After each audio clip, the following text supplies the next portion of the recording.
Hello ಗೆಳೆಯರೆ, welcome to S P in Kannada channel. ಈ ಒಂದು ವಿಡಿಯೋದಲ್ಲಿ ಸ್ವಚ್ಛ ಭಾರತ್ ಅಭಿಯಾನದ ಕುರಿತು ಪ್ರಬಂಧ ನೋಡ್ತಾ ಇದೀವಿ. ಈ ಒಂದು ಪ್ರಬಂಧವನ್ನು ಯಾವ ರೀತಿಯ ಬರೆದ ಪೂರ್ಣಾಂಕ ಬರುತ್ತೆ ಅಂದ್ರೆ ಇಲ್ಲಿ ಪೀಠಿಕೆ, ವಿಷಯ ವಿವರಣೆ, ಉಪಸಂಹಾರ ಬರೆದ್ರೆ ಪೂರ್ಣಾಂಕ ಬರುತ್ತಾ ಇಲ್ಲ. ಈ ವಿಷಯಕ್ಕೆ ತಕ್ಕಂತೆ ಅರ್ಥಪೂರ್ಣ ವಾಕ್ಯಗಳಿರಬೇಕು, ಜೊತೆಗೆ ಸುಂದರವಾದ ಅಕ್ಷರಗಳಿದ್ದಾಗ ನಿಮಗೆ ಪೂರ್ಣಾಂಕ ಬರುತ್ತವೆ. ರೈಟ್. ಹಾಗಾದ್ರೆ ಇಲ್ಲಿ ನಾವು ಪೀಠಿಕೆಯೊಂದಿಗೆ ಪ್ರಾರಂಭ.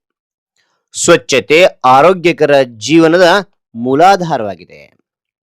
ದೇಶವನ್ನು ಸ್ವಚ್ಛವಾಗಿ, ಸುಂದರವಾಗಿ ಹಾಗೂ ಆರೋಗ್ಯಕರವಾಗಿ ರೂಪಿಸುವ ಉದ್ದೇಶದಿಂದ ಭಾರತ ಸರ್ಕಾರವು 2014 ಅಕ್ಟೋಬರ್ 2ರಂದು ಸ್ವಚ್ಛ ಭಾರತ ಅಭಿಯಾನವನ್ನು ಆರಂಭಿಸಿತು. ಈ ಅಭಿಯಾನವು ಪ್ರತಿಯೊಬ್ಬ ನಾಗರಿಕನ ಸಹಭಾಗಿತ್ವವನ್ನು ಬಯಸುವ ರಾಷ್ಟ್ರೀಯ ಚಳವಳಿಯಾಗಿದೆ ಅಂತಕ್ಕಂಥದ್ದು ನೋಡುತ್ತೇವೆ. ನಾನು ಈ ಪೀಠಿಕೆಯನ್ನು 5 ಸಾಲಿನೊಳಗೆ ಬರ್ತೇನೆ. ನೀವು 6 ಸಾಲಿನೊಳಗೆ ಅಥವಾ 7 ಸಾಲಿನೊಳಗೆ ಬರೀಬಹುದು. ಡಿಪೆಂಡ್ಸ್ ಅಪಾನ್ ಯುವರ್ ಟೈಮ್ ಜಾಸ್ತಿ ಇತ್ತು ಬರೀತಾ ಹೋಗಿ, ನಿಮಗೆ ಗೊತ್ತಿದ್ರೆ. ಇಲ್ಲ ಇಷ್ಟು ಬರೆದ್ರು ಸಾಕು. ಹಾಗಾದ್ರೆ ಈ ಎಲ್ಲ ಮಾಹಿತಿ ಅಂತ ನಿಮಗೆ ಇಷ್ಟವಾಯಿತು. ಇಷ್ಟವಾದ್ರೆ ಒಂದು ಲೈಕ್ ಅನೇಕ ವಿಡಿಯೋ ತಿಳಿದು ಪ್ರೋತ್ಸಾಹ ತುಂಬ ಸಿಗುತ್ತೆ. ಇನ್ನೊಬ್ರಿಗೂ ಶೇರ್ ಮಾಡಿ ಸಾಧ್ಯ ಅಂತ ಅನೇಕ ವಿಡಿಯೋಗಳ ಚಾನಲ್ ಸಬ್ಸ್ಕ್ರೈಬ್ ಆಗಿ. ಹಾಗಾದ್ರೆ ಕೆಲವು ವಿಷಯ ವಿವರಣೆ ನೋಡ್ತೋಣವಾ. ಇಲ್ಲಿ ವಿಷಯ ವಿವರಣೆಯಲ್ಲಿ ನಾನು ಪಾಯಿಂಟ್ ವೈಸ್ ನಿಮಗೆ ತಿಳಿಸ್ತಾ ಇದ್ದೀನಿ. ಈಸಿಯಾಗಿ ನೆನ್ಪಿಡ್ಲಿಕ್ಕೆ ಸಾಧ್ಯ, ಈಸಿಯಾಗಿ ಮಾರ್ಕ್ಸ್ ಪಡೀಲಿಕ್ಕೂ ಸಾಧ್ಯ. ಓಕೆನಾ? ಮೊದಲನೇ ಪಾಯಿಂಟ್ ನೋಡಿ, ಅಭಿಯಾನದ ಉದ್ದೇಶ ಏನಿದೆ ಅಂದ್ರೆ ದೇಶವನ್ನು ಸ್ವಚ್ಛವಾಗಿಡುವುದು, ಕಸಮುಕ್ತ ಪರಿಸರ ನಿರ್ಮಿಸುವುದು ಹಾಗೂ ಸಾರ್ವಜನಿಕರಲ್ಲಿ ಸ್ವಚ್ಛತೆಯ ಬಗ್ಗೆ ಜಾಗೃತಿ ಮೂಡಿಸುವುದು ಈ ಅಭಿಯಾನದ ಉದ್ದೇಶವಾಗಿದೆ ಅಂತಕ್ಕಂಥದ್ದು ನೋಡಬಹುದು.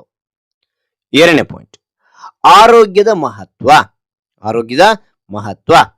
ಸ್ವಚ್ಛ ಪರಿಸರದಿಂದ ಸಾಂಕ್ರಾಮಿಕ ರೋಗಗಳು ಕಡಿಮೆಯಾಗುತ್ತವೆ. ಸಾಂಕ್ರಾಮಿಕ ರೋಗಗಳಂದ್ರಿನ ಹರಡೋದು.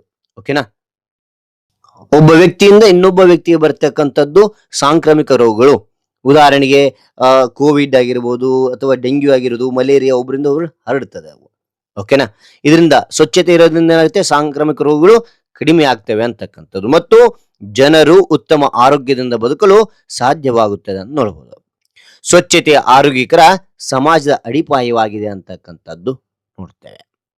ಆ ನಂತರ ಇಲ್ಲಿ ಮೂರನೇ ಪಾಯಿಂಟ್ ನೋಡ್ತೇವೆ. ಮೂರನೇ ಪಾಯಿಂಟ್ ಏನ್ ನೋಡ್ತೀವಿ ಅಂತಕ್ಕಂಥದ್ದಲ್ಲಿ ನಾಗರಿಕರ ಜವಾಬ್ದಾರಿ ಏನಿದೆ. ನಾಗರಿಕರ ಜವಾಬ್ದಾರಿ ಅಂದ್ರೆ ಕಸವನ್ನು ಎಲ್ಲೆಂದರಲ್ಲಿ ಎಸೆಯದೆ ಕಸದ ಬುಟ್ಟಿಗೆ ಹಾಕಬೇಕು.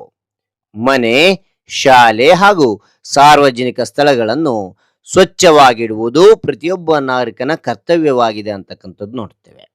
ಅದಾನಂತರ ಪರಿಸರ ಸಂರಕ್ಷಣೆ ಏನು ಅಂದ್ರೆ ಪ್ಲಾಸ್ಟಿಕ್ ಬಳಕೆಯನ್ನು ಕಡಿಮೆ ಮಾಡಿ ತ್ಯಾಜ್ಯವನ್ನು ವಿಂಗಡಿಸಿ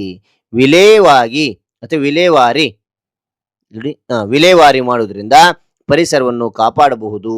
ಇದರಿಂದ ಮಾಲಿನ್ಯ ಕಡಿಮೆಯಾಗಿ ಪ್ರಕೃತಿ ಸಮತೋಲನ ಉಳಿಯುತ್ತದೆ ಅಂತಕ್ಕಂಥ ನೋಡಬಹುದು. ಓಕೆ. ಅದ ನಂತರ ಐದನೇ ಪಾಯಿಂಟ್ ಏನು ಕೊಟ್ಟಿದ್ದಾನೆ ನೋಡ್ತಾ.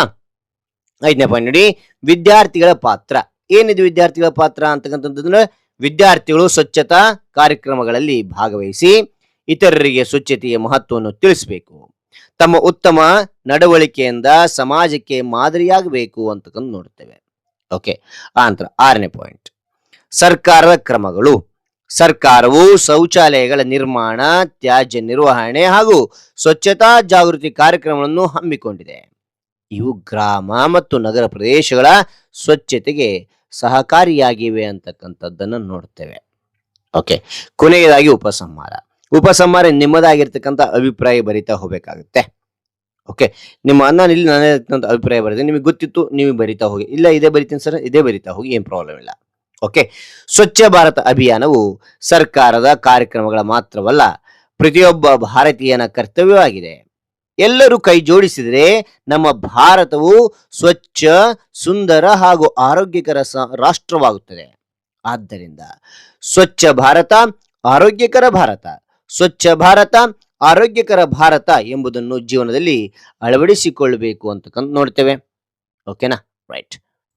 ಹಾಗಾದ್ರೆ ಈ ಎಲ್ಲಾ ವಿವರಣೆ ಅಂತಕ್ಕಂಥದ್ದು ಇಷ್ಟವಾದ್ರೆ ಒಂದು ಲೈಕ್ ಅನೇಕ ವಿಡಿಯೋ ಪ್ರೋತ್ಸಾಹ ತುಂಬ ಸಿಗುತ್ತೆ. ಇನ್ನೊಬ್ರಿಗೂ ಶೇರ್ ಮಾಡಿ ಸಾಧ್ಯ. ಇಂಥ ಅನೇಕ ವಿಡಿಯೋ ಚಾನಲ್ ಸಬ್ಸ್ಕ್ರೈಬ್ ಆಗಿ. ಮತ್ತೊಂದು ಹೊಸ ವಿಷಯದೊಂದಿಗೆ ಮತ್ತೊಂದು ಹೊಸ ವಿಡಿಯೋದಿಂದ ಭೇಟಿ ಆಗ್ತೇನೆ. Thank you for watching. Bye ಮಕ್ಕಳೇ.